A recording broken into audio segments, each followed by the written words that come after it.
Dapat daw ikabahala mga nais patang Chinese survey ship malapit sa Pilipinas. Posible raw kasing nagpapalakas ng military force ang China. Nasa frontline ng balitang yan si Rainiel Pawid.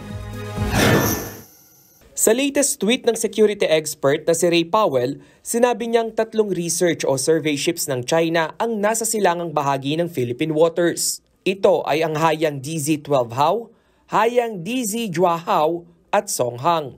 Habang kababalik lang daw sa mainland China ng isa pang barko na Changyang Hong 06.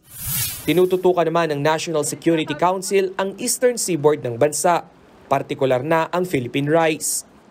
Ang muling pag-aligid ng Chinese vessels posibleng may kinalaman pa rin sa pagpapalakas ng kanilang military forces.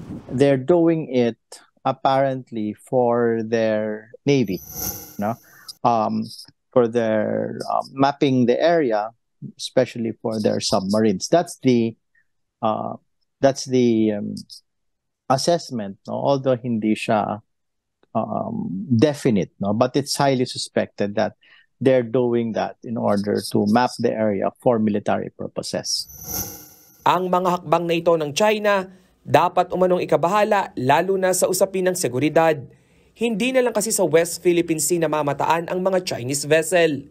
It always is a cause for alarm because it shows that the Chinese have hostile intentions. Because you add that together with what they're doing in the South China Sea, West Philippine Sea area, is that they're also very aggressive there. Sabi ni Custodio, malaking bagay ang muling pakikipagtulungan sa Amerika para mabantayan ang teritoryo ng Pilipinas.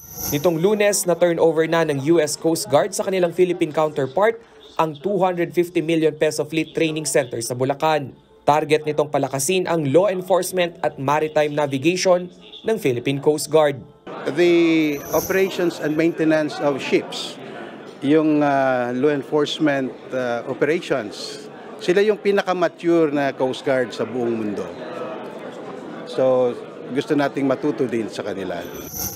Nagbabalita mula sa Frontline, Rainiel Pawid, News 5. Mga kapatid, may Los Baños po. Huwag magpahuli sa mga balita at impormasyong dapat ninyong malaman. Para sa mas malawak na balitaan at diskusyon, mag-follow at mag-subscribe sa social media pages ng News 5.